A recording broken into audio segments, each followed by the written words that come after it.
दो वक्त की रोटी कमाने के लिए न्यूज़पेपर बेचने वाला एक साधारण लड़का 1904 में अपने वर्कशॉप के कोने में एक कार बनाता है जो फ्यूल भरने के अलावा बिना रुके 24,000 किलोमीटर चलती है और एक वर्ल्ड रिकॉर्ड बनाती है। जी हाँ, हम बात कर रहे हैं सपनों की कार, स्टेटस सिंबल और लग्जरी की इंतहा यानी रोल्स रॉयस की।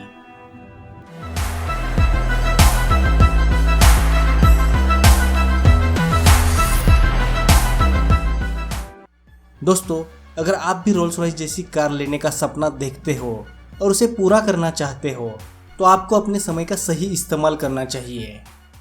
आपके फ्री समय का सही इस्तेमाल करने के लिए फिनोवेशंस ऑफर कर रहा है ऐसे बेहतरीन कोर्सेस जिनमें एनरोल करके आप न सिर्फ स्टॉक मार्केट के बारे में अच्छी नॉलेज हासिल कर सकते हैं बल्कि उसकी मदद से अपने लिए अच्छी इन्वेस्टमेंट भी कर सकते हैं। स्टॉक मार्केट से जुड़े सभी कोर्सेज के लिए फिनोवेशंस आपको एक बेस्ट प्लेटफॉर्म देता है।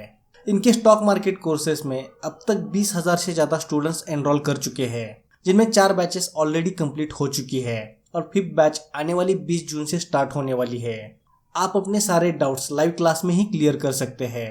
ये टाइम इन क्लासेस को एनरोल करने का बेस्ट टाइम है क्योंकि अभी इन पर 37% डिस्काउंट दिया जा रहा है। इनके कोर्सेज और यूट्यूब चैनल की सारी इन्फॉर्मेशन नीचे डिस्क्रिप्शन बॉक्स में दी हुई है, तो बस देर किस बात की, आज ही अपने फ्री समय का सही इस्तेमाल करने के लिए फिनोवेशंस के कोर्सेज को ज्वाइन करें। Rolls Royce luxury. एक तरफ बड़े बड़े ब्रांड्स अपने सेल को बढ़ाने के लिए इकोनॉमिक लग्जरियस कार बनाने की कोशिश कर रहे हैं, वहीं दूसरी तरफ रोल्स रॉयस को एक्स्ट्रा पैसे देकर भी लोग खरीदना चाहते हैं। रोल्स रॉयस के एंट्री लेवल की कार की जहां शुरुआत होती है उससे कम कीमत में दुनिया के कई बड़े बड़े ब्रांड्स की टॉप एंड कार आ जाती है। रोल्स रॉयस दुनिया की एकमात्र कंपनी है जिसकी 114 सालों के बाद भी 60% कार अभी भी रोड पर है। इसका मतलब ये है कि रोल्स रॉयस में कुछ तो ऐसी खास बात है जिसके कारण रोल्स रॉयस को रखना लोगों को गर्व महसूस कराता है। आज के इस वीडियो में हम रोल्स रॉयस की सफलता की कहानी सुनेंगे, लेकिन उससे पहले हम रोल्स रॉयस की कुछ खूबियों के बारे में बात करेंगे। रोल्स रॉयस की कार्स 44,000 कलर्स में अवेलेबल है। अपने शौकीन कस्टमर्स के लिए रोल्स रॉयस कार की छत पर फाइबर ऑप्टिक्स लाइट का इस्तेमाल करके स्टारलाइट हेडलाइनर बनाता है। रोल्स रॉयस की सीट पर जो बुल्स का लेदर लगता है वो यूरोप की एक खास जगह से आता है क्योंकि वहाँ पर मच्छर नहीं होते, जिसके कारण लेदर पे मच्छर काटने के निशान नहीं होते। हर रोल्स रॉयस कार के बाहर जो कोच लाइन बनती है उसे मार्क कोर्ट नाम का शख्स अपने हाथों से बनाता है। रोल्स रॉयस के बोनेट पर जो उड़ते हुए औरत का स्टैचू है उसे स्पिरिट ऑफ एक्सटेसी कहा जाता है। कोई अगर इस लोगो को चुराने की कोशिश करे, ये लोगो अपने आप ही फ्रंट ग्रिल के अंदर चला जाता है। रोल्स रॉयस के व्हील कैप पर जो रोल्स रॉयस का लोगो है वो व्हील के साथ नहीं घूमता, वो हमेशा सीधा रहता है। ऐसी कई और खूबियों के कारण Rolls Royce pride of position है। दोस्तों, ये थी रोल्स रॉयस की कुछ खूबियाँ। चलिए अब रोल्स रॉयस की सफलता की कहानी सुनते हैं। वैसे तो रोल्स रॉयस का फाउंडर 2 लोगों को माना जाता है, फ्रेडरिक रॉयस और चार्ल्स रोल्स, लेकिन असल में इस कंपनी की शुरुआत फ्रेडरिक रॉयस ने की थी। सर फ्रेडरिक हेनरी रॉयस का जन्म 27 मार्च 1863 को इंग्लैंड के एल्वर्टन नाम के एक गांव में हुआ। उनके पिता जेम्स रॉयस एक फ्लोर मिल चलाते थे और माँ मेरी रॉयस हाउसवाइफ थी। पिता का बिजनेस फेल होने के कारण फैमिली लंदन शिफ्ट हो गई, लेकिन 1872 में पिता की मृत्यु होने के कारण घर में पैसों की कमी होने लगी। घर चलाने के लिए फ्रेडरिक रॉयस न्यूज़पेपर और टेलीग्राम पहुंचाने का काम करने लगे। 1878 में अपनी आंटी की मदद से फ्रेडरिक ने कुछ सालों तक नॉर्थर्न रेलवे में काम किया।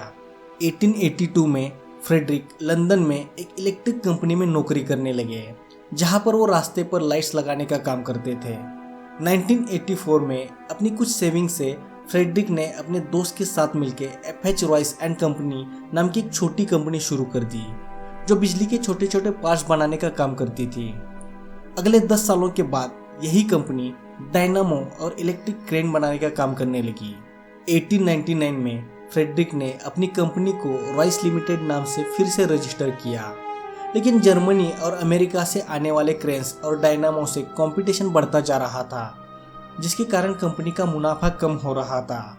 आने वाले सालों में मोटर कार कंपनी के लिए एक पोटेंशियल प्रोडक्ट साबित हो सकता है, ये सोचकर रॉयस ने कार बनाने का फैसला किया। फ्रेडरिक ने कार को अच्छे से जानने के लिए 1901 में डे डायन और 2 सिलेंडर वाली डेकेविल कार खरीदी। इन कार की कमियों को फ्रेडरिक ने अच्छे से पहचाना और 1904 में अपने वर्कशॉप के एक कोने में 2 सिलेंडर वाली 3 कारें बनाई। एक उन्होंने खुद के लिए रखी, दूसरी कार अपने पार्टनर को दे दी और तीसरी कार कंपनी के डायरेक्टर हेनरी एडमंड्स को बेच दी। हेनरी एडमंड्स चार्ल्स रोल्स के अच्छे दोस्त थे। चार्ल्स रोल्स का लंदन में इंपोर्टेड कार का शोरूम था। हेनरी एडमंड्स ने 4 मई 1904 को मैनचेस्टर के होटल मिडलैंड में फ्रेडरिक हेनरी रॉयस और चार्ल्स रोल्स की ऐतिहासिक मुलाकात करा दी। 4 सिलेंडर वाली कार में इंटरेस्टेड होने के बावजूद फ्रेडरिक की 2 सिलेंडर वाली कार चार्ल्स रोल्स को बेहद पसंद आई। 23 दिसंबर 1904 को रोल्स और रॉयस के बीच में बिजनेस डील हो गई, जिसमें यह तय हुआ कि रॉयस की सभी बनाई कारों को रोल्स खरीदेंगे और रोल्स रॉयस के नाम पर बेचेंगे। दिसंबर 1904 में रोल्स रॉयस की पहली कार 10 HP लॉन्च की गई। रॉयस का टेक्निकल नॉलेज और रोल्स का बिजनेस नॉलेज जबरदस्त काम कर गया। रोल्स रॉयस तेजी से तरक्की करने लगी। 1907 में रोल्स रॉयस ने 6 सिलेंडर वाली घोस्ट कार लॉन्च की, जो सुपर स्मूथ कार थी। इस कार को इतना रिस्पॉन्स मिला कि इसे best car of the world कहा जाने लगा। 1910 में एक विमान दुर्घटना में चार्ल्स रोल्स का देहांत हो गया। 1915 में रोल्स रॉयस द्वारा रोल्स रॉयस ईगल नाम का पहला एयरक्राफ्ट इंजन बनाया गया। फ्रेडरिक रॉयस काम करने के कारण खाने पीने पर ध्यान न देने के लिए जाने जाते थे, जिसके कारण वो बीमार पड़ने लगे। डॉक्टर्स ने मना करने के बाद भी वो कंपनी जाते थे। कार के डिजाइन्स और बाकी टेक्निकल चीज़ों को खुद देखते थे। 1930 में रोल्स रॉयस ने बेंटली नाम की स्पोर्ट्स कार बनाने वाली कंपनी को खरीद लिया, लेकिन इसी बीच 22 अप्रैल 1933 में बीमारी के कारण फ्रेडरिक हेनरी रॉयस की मृत्यु हो गई। 1948 में रोल्स रॉयस की कारों में डीजल इंजन लगाने की शुरुआत हो गई। 1951 में कंपनी ने डीजल से चलने वाली पहली लग्जरी कार लॉन्च की, लेकिन मंदी के कारण रोल्स रॉयस को नुकसान होने लगा, जिसके बाद 1998 को रोल्स रॉयस को बेचने का फैसला किया गया। 1998 में BMW ने इस कंपनी के लिए 340 मिलियन पाउंड की बोली लगाई थी, लेकिन उस समय फोक्सवैगन ने 430 मिलियन पाउंड की बोली लगाकर इसे पीछे कर दिया, जिसके बाद BMW को रोल्स रॉयस के नाम और लोगों का अधिकार मिला, वही फोक्सवैगन को मस्कट और ग्रिल का अधिकार मिला। सन 2003 से इन दोनों कंपनियों ने एक समझौता किया, जिसके बाद BMW को रोल्स रॉयस की पूरी कार को प्रोड्यूस करने की अनुमति मिली। आज रोल्स रॉयस कार के निर्माण का पूरा अधिकार BMW के पास सुरक्षित है। दोस्तों, ये थी सपनों की car, status symbol Rolls Royce की कहानी। उम्मीद है आपको ये वीडियो अच्छा लगा होगा। दोस्तों, अगर आपको ये वीडियो अच्छा लगे तो इस वीडियो को लाइक करें, अपने व्यूज़ कमेंट करें, अपने दोस्तों के साथ इस वीडियो को शेयर करें और ऐसी वीडियोस देखते रहने के लिए हमारे चैनल केनअप को सब्सक्राइब करना ना भूलें। देखते रहिए, सीखते रहिए।